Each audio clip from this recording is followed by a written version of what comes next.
وقرابتك وأصحابك خصوصا ولسائر المسلمين عموما فإن دعا المسلم لأخيه بظهر الغيب فإن دعاء المسلم لأخيه بظهر الغيب مستجاب وقال صلى الله عليه وعلى آله وصحبه وسلم دعوتان ليس بينهما وبين الله حجاب دعوة المظلوم ودعوة المسلم لأخيه بظهر الغيب.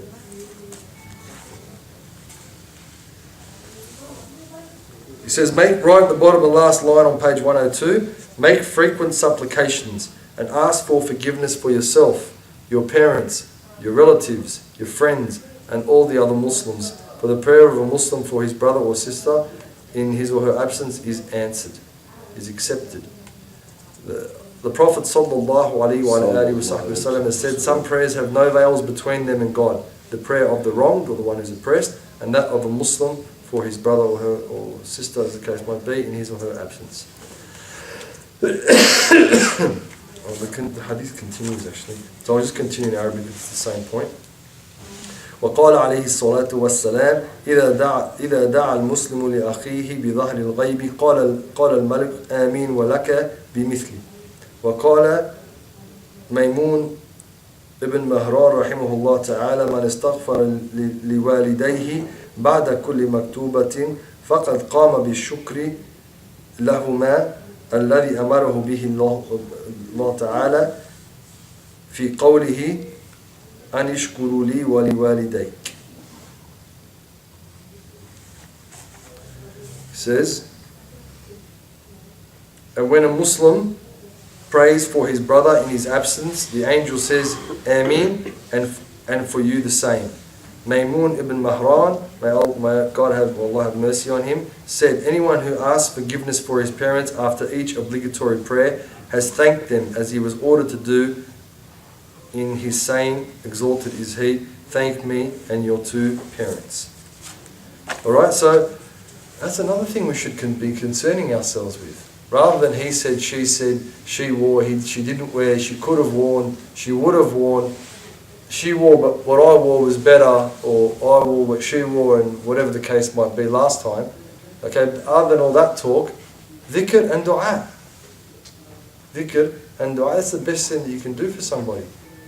And it's the best thing truly that you can do for yourself, because he says that frequent supplications, asking for Allah to forgive you, and then don't forget your parents, because they're the reason that you're on earth, and your relatives, because it's وَبِالْوَالِدَيْنِ إِحْسَانًا وَبِذِي الْقُرْبَى, and also your relatives, you have to be excellent, you have to have good dealings with them, and your friends. We all love our friends.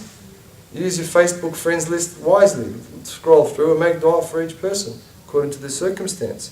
And all the other Muslims. It's important to make dua for all the believers, all the Muslims. For the prayer of a Muslim for his brother in his absence is answered. The Prophet of this is the hadith, says that some prayers have no veils between them and God and Allah, the prayer of the wronged. So anyone who's oppressed, they make him. If you oppress someone, if the Muslims oppress a non-Muslim, and that Muslim says, Ya Allah, Allah will answer that person's dua.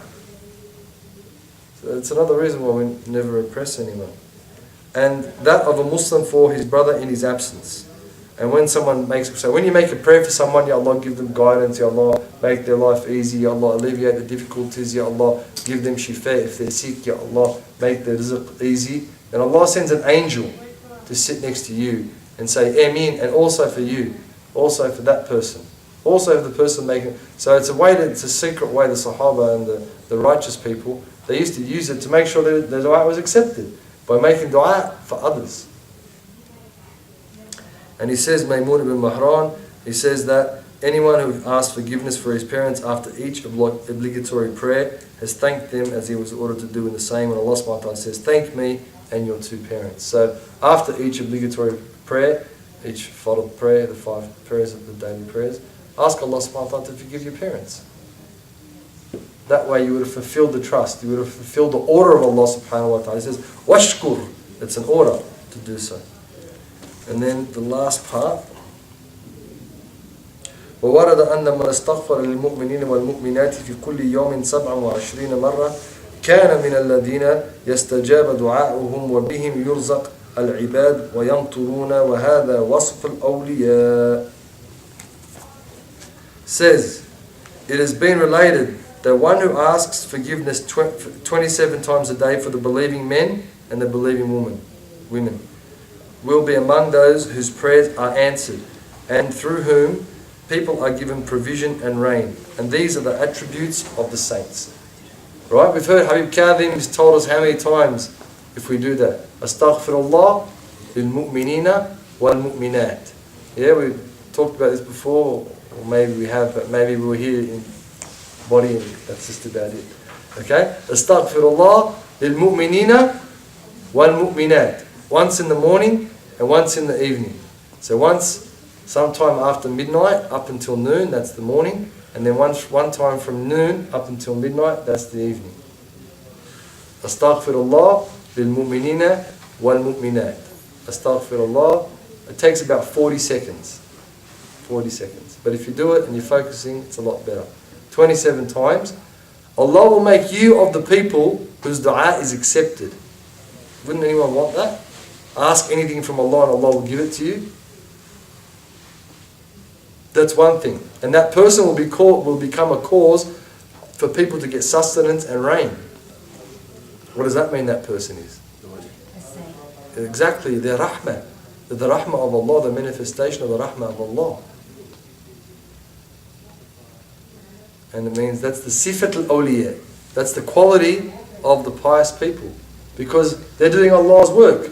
Al-wali, Allah subhanahu wa ta'ala stawla. In other words, Allah gave him a position and a job to do, a wazifa, a vocation. So if Allah if your company sends you out to Melbourne to whatever it is you do, to do that there, don't they provide a plane ticket and a car and a hotel and transportation from wherever you need to go to the place you're staying and travel allowances and meal allowances? Because you're representing the company, the organisation. And no different with al-mathal a'la. Well, Allah subhanahu wa ta'ala, when a person gets that station, Allah gives that person that maqam, that they're a wali of Allah, and Allah looks after them. They have to say, Allah's going to give him. Yeah or not? Yeah. Of course. And then wherever that person goes, rahmah follows that individual. وَمَا أَرْسَلْنَاكَ إِلَّا رَحْمَةً لِلْعَالَمِينَ. We only sent you as a mercy for mankind or humankind. Or any other questions? I think we'll stop there, isn't it there? Yeah, Shaykh. No, fadl. One from me. It's focusing mainly on Muslims. How about for non-Muslims? In what way? Make dua. It's saying yourself, your parents, relatives, friends, and all other Muslims. How about non-Muslims? Of course. Certainly we should make. I mean, don't forget this book was written in a place where there weren't any non-Muslims, but certainly, we should, especially for the hidayah. Like, don't forget those people that are, that are good to you and friendly towards you, and they may be your neighbours, they may be your co-workers, they may be whoever they are. If Allah doesn't guide them, where are they going to end up? How many people throughout your life who weren't Muslim that helped you, stood by you, guided you, assisted you, consoled you, encouraged you? The best thing you can do back for them is ask Allah to guide that person. That's the best thing you can do. And in particular here in Australia, it means really we should be doing that if we're walking through the shops or whatever, rather than thinking about whatever we're thinking about. The people we see, we come across that serve us, whatever, we should be asking Allah subhanahu wa ta'ala to guide those people. It's a big one. Jazakallah khair. Any other questions? About this or anything else? Doesn't have to do about this, about the book, about something else? No?